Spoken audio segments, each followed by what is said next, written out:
बीजापुर के नवनिर्वाचित विधायक विक्रम मंडावी ने बीजापुर के पूर्व विधायक महेश गागड़ा के बयान पर पलटवार करते हुए कहा कि लोकतांत्रिक प्रक्रिया से चुनाव होते हैं। चुनावों के दौरान जनता अपनी मनपसंद से आगामी 5 वर्षों के लिए अपना जनप्रतिनिधि चुनती है। इसी प्रक्रिया के तहत बीजापुर की जनता ने विधानसभा चुनाव में कांग्रेस पार्टी के प्रत्याशी विक्रम मंडावी पर अपना भरोसा जताते हुए लोकतांत्रिक रूप से अपना जनप्रतिनिधि चुन लिया है। लेकिन भाजपा के पूर्व विधायक महेश गागड़ा का अपने प्रेस वार्ता में चुनावों को लेकर दिया गया बयान बीजापुर के मतदाताओं द्वारा कांग्रेस पार्टी को दिए गए जनादेश का अपमान है। अपने प्रेस वार्ता में विक्रम मंडावी ने कहा कि पूर्व विधायक और भाजपा प्रत्याशी रहे महेश गागड़ा लगातार 2 बार चुनाव हार चुके हैं। इसी हार से बौखलाकर बीजापुर में शांतिपूर्ण माहौल में संपन्न हुए चुनावों पर उल जलूल बयानबाजी कर बीजापुर जिले के मतदाताओं का अपमान करने में लगे हुए हैं।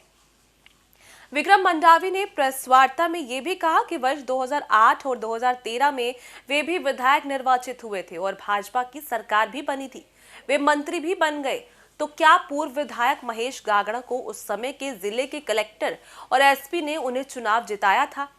या फिर बीजापुर जिले की जनता ने चुनाव जिताया था? उन्हें इस बात का खुलासा करना चाहिए। इस दौरान जिला कांग्रेस कमेटी अध्यक्ष लालू राठौड़, जिला पंचायत अध्यक्ष शंकर कुडियम, जिला पंचायत सदस्य नीना रावायता उदय, जिला पंचायत उपाध्यक्ष कमलेश कारम, सांसद प्रतिनिधि वेणुगोपाल राव सहित बड़ी संख्या में कांग्रेस कार्यकर्ता उपस्थित रहे। प्रेस वार्ता किया और उसमें उन्होंने ये आरोप लगाया कि जो मौजूदा जो चुनाव हुआ था उस चुनाव में ये जो जनता ने जो जनादेश कांग्रेस पार्टी को, कांग्रेस पार्टी के उम्मीदवार के तौर पर विक्रम मंडावी को मिला था, उसको उन्होंने सिरे से नकारते हुए ये कहा कि ये चुनाव कलेक्टर और एसपी ने जिताया है, कांग्रेस पार्टी को जिताया है, उन्होंने ये आरोप लगाया। उसका हम खंडन करते हैं और हम इस आपके माध्यम से ये कहना चाहते हैं कि इस लोकतांत्रिक प्रक्रिया में चुनाव होते हैं और उस चुनाव में सबको चुनाव लड़ने का अधिकार होता है और जनता को 5 साल में एक बार ये मौका मिलता है कि वे अपने मनपसंद के तौर पर अपना जनप्रतिनिधि चुने और उसी कार्यक्रम में उसी तौर पर बीजापुर में भी जनता ने अपनी मनपसंद बिना किसी दबाव के मनपसंद उम्मीदवार के तौर पर कांग्रेस पार्टी को चुना और अपना जनादेश कांग्रेस पार्टी को दिया, जिसका हम जिला कांग्रेस कमेटी और कांग्रेस परिवार की ओर से आपके माध्यम से बीजापुर जिले की पूरी जनता का आभार व्यक्त करना चाहते हैं कि उन्होंने इस बड़े जिस तरीके से भारतीय जनता पार्टी ने जो चुनाव लड़ा एक झूठ का सहारा लेकर और लगातार दिल्ली से नरेंद्र मोदी जी, अमित शाह जी, उनकी पूरी टीम, सेंट्रल की पूरी टीम और बहुत सारे झूठ प्रपंच के बीच में जो एक बड़ा जनादेश बीजापुर के अंदर में जनता ने कांग्रेस पार्टी को दिया, उसके लिए हम बहुत तहे दिल से जनता को सलाम करते हैं, उनका आभार व्यक्त करना चाहते हैं। मैं आपके माध्यम से महेश जी से पूछना चाहता हूं कि उन्होंने कहा कि इस चुनाव में जब हम कांग्रेस पार्टी चुनाव जीतता है तो कलेक्टर और एसपी चुनाव जिताते हैं। मैं उनसे पूछना चाहता हूं कि आप 2003 में 2008 में विधायक निर्वाचित होते हैं, 2013 में आप विधायक निर्वाचित होते हैं, तब वो चुनाव, तब आपकी सरकार थी, तब उस चुनाव को किसने जिताया था? तब भी यही जनता ने जनादेश दिया था। हमने हमारी हार हुई थी, हमारी पार्टी और हम सब ने उस हार को स्वीकार किया और जनता का सम्मान किया। लेकिन जब वो चुनाव जीतते हैं तब किसी भी तरह से कोई प्रश्न चिन्ह नहीं रहता है। जब वो चुनाव हारते हैं तो इस तरीके से जो हार से बदला कर जो आरोप लगाए हैं कि ये जनादेश का अपमान करने का काम महेश करते हैं, तो इसका हम खंडन करते हैं कि उन्हें अगर जीत में अगर वो तैयार है जीतने के लिए तो हारने के लिए भी तैयार रहना चाहिए और जनता का जनादेश का सम्मान करना चाहिए। ये हमारा कहना है। और जिस तरीके से वो लगातार पिछले 2 चुनाव हार रहे हैं और बीजापुर की जनता उन्हें नकार रही है और सिर्फ वो रायपुर में रहकर चुनाव लड़ने के लिए आने वाले नेता के तौर पर उनकी पहचान बीजापुर जिला में बन चुकी है और जनता ने इस भारी दबाव के बाद जिस तरीके से बहुत सारे हथकंडे अपनाने के बावजूद भी जनता निडर होकर निष्पक्ष तौर पर रहकर कांग्रेस पार्टी को अपना जनादेश दिया है, उससे वे घबरा रहे हैं और बौखला कर इस तरीके से झूठा आरोप लगाने का काम कर रहे हैं कलेक्टर, एसपी अधिकारी और अन्य व्यक्तियों पर। तो मैं आपके माध्यम से पूछना चाहता हूं कि बीजापुर में कलेक्टर, एसपी ने जिताया, तो बाकी और 54 सीट जो पूरे प्रदेश में मिला है वो तो उसको उस सीट को किसने जिताया, उनको बताना चाहिए। क्या अगर यहाँ पे जिता है तो वहाँ पे किसने जिताया? तो इससे स्पष्ट मालूम हो रहा है कि वे सिर्फ और सिर्फ अपनी जिम्मेदारियों से बचने के लिए, अपनी हार किस तरीके से उनके निष्ठता के चलते, उनके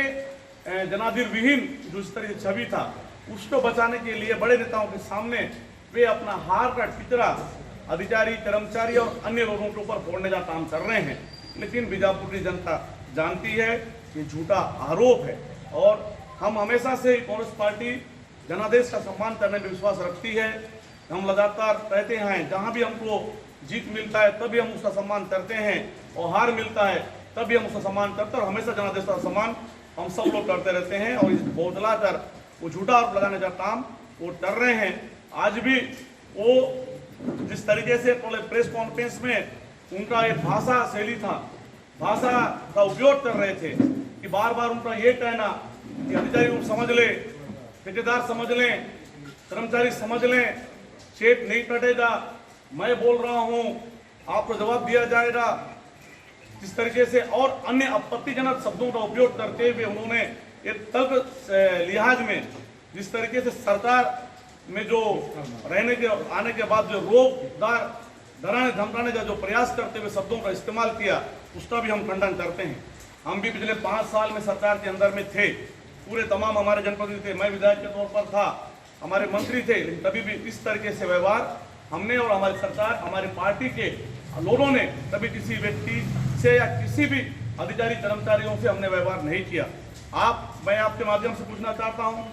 आज वो जिस तरीके से कल बात कर रहे थे कि चेक नहीं कटेगा, वो किस संवैधानिक पद पर अभी वर्तमान में वो निर्वाचित है, वो कैसे ये कह सकते हैं कि चेक नहीं कटेगा?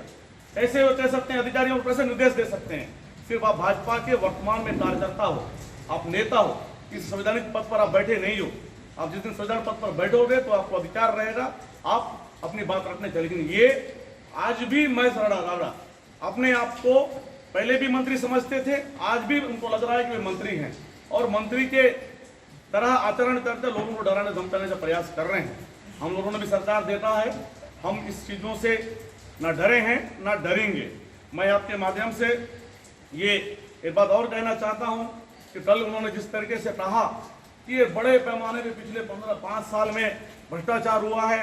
विधायक के सह पे भ्रष्टाचार हुआ है, विधायक भ्रष्टाचार कर रहे हैं, तो मैं आपके माध्यम से प्रेस कॉन्फ्रेंस के माध्यम से खुली चुनौती देता हूं महेशगढ़ को। सरकार उनकी बनी है, आप विक्रम मंडावी कितना भ्रष्टाचार किया है,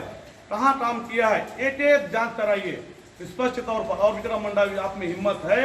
अगर मैंने गलत किया है तो मुझे जेल भेज के दिखाइए, ये चुनौती मैं आपके इस प्रेस कॉन्फ्रेंस के माध्यम से देता हूं। लेकिन वो पिछले साल 2 साल से जिस तरीके से ये भ्रष्टाचार को लेकर माहौल बनाने का काम कर रहे थे और जनता ने जवाब दिया, भ्रष्टाचार कहीं हुआ नहीं था, ये सिपुरा छोड़ने का काम अपने तथाकथित कुछ लोगों के साथ में उन्होंने किया और उसका भी हम आने वाले समय बहुत जल्दी उस चीज़ों को जनता के बीच में लाएंगे। किस तरह से षड्यंत्र रखा उन्होंने, किस तरीके से उसमें शामिल को बहुत से लोग शामिल थे, इन सभी बातों को हम लगातार आने वाले समय जनता के बीच में बात रखेंगे। मैं फिर से चुनौती देता हूँ भ्रष्टाचार के मामले में कि अगर उनमें थोड़ा भी नेतृत्व हिम्मत है वो सामने आके मेरे से बात करें, भ्रष्टाचार कहाँ हुआ है उसका प्रमाण पेश करें। और सरकार उनकी है, राज्य में भी उनकी है, केंद्र में भी उनकी है, वो जांच करवाएं। अगर विधायक के तौर पर पिछले 5 साल में मैंने भ्रष्टाचार किया है तो मुझे जेल में डालें, मैं जेल जाने के लिए तैयार हूँ। और यही आप सबसे कहना था। और जिस तरीके से शुरुआती दिन से हम सबको एक अंदेशा था, लग रहा था सरकार में जो वे आए हैं एक झूठा सपना दिखाकर, एक झूठी बात कर तो लोगों को गलत तरीके से भ्रमित कर ये सरकार आई है। इसलिए हम ये कहना चाहते हैं कि ये सरकार मूल रूप से झूठ बोलकर झूठी सरकार के तौर पर हम इसको देखते हैं। और पहला दिन से ही इस बात को महेशगढ़ और भाजपा के नेताओं ने जिस तरीके से पहला दिन प्रेस कॉन्फ्रेंस करके लोगों को डराना धमकाने का प्रयास किया, एक संदेश देने का काम किया कि हम सरकार में हैं, तो उससे मुझे लगता है कि आने वाला समय बीजापुर जिले में कि इसी तरह का भाषा का इस्तेमाल करेंगे और लोगों को डराने का प्रयास करेंगे। और हम एक विपक्ष के तौर पर हमें जनता ने जो जनादेश दिया है, हम विपक्ष में रहेंगे और सकारात्मक विपक्ष की भूमिका हम जिले में निभाएंगे और जिले के लगातार विकास के लिए हम सरकार, शासन, प्रशासन का सहयोग भी करेंगे। हम चाहते हैं कि जिले के अंदर में विकास हो, लेकिन जहाँ पर भी गलत होगा और गलत काम किया जाएगा उनको भी एक मजबूती से ढंग के साथ में जनता के साथ मिलकर उसका बड़ा विरोध कर विपक्ष की हैसियत से हम जनता के बीच में जाएंगे और अपनी बात रखेंगे। हमें जो संवैधानिक अधिकार इस देश में जो बाबा साहब भीमराव अम्बेडकर ने जो संविधान बनाया, उस संविधान के अंदर में हम चलते हुए अपना विरोध प्रदर्शन करेंगे और लगातार एक मजबूत विपक्ष के तौर पर हम और हमारे पूरे कांग्रेस पार्टी के जनप्रतिनिधि, नेता, कार्यकर्ता आने वाला समय काम करेंगे। मैं आपके माध्यम से ये कहना चाहता हूँ कि फिर से एक बार वो अपनी जिम्मेदारी से बचने का प्रयास कर रहे हैं और अपना हाथ का टिकरा किस तरीके से दूसरे लोगों पर फोड़ा जाए तो उसका वो बचकाना हरकत और गैर जिम्मेदाराना बयान देकर बचने का जो प्रयास कर रहे हैं उसकी हम निंदा करते हैं। और फिर से एक बार भ्रष्टाचार के मामले पे आज उनकी सरकार है, उस पर जांच कराएं, जो भी दोषी हैं उनको जेल भेजने का काम वो करें। मैं उनसे आपके माध्यम से और भी पूछना चाहता हूँ कि वे बताएं कि कब तक जांच होगा।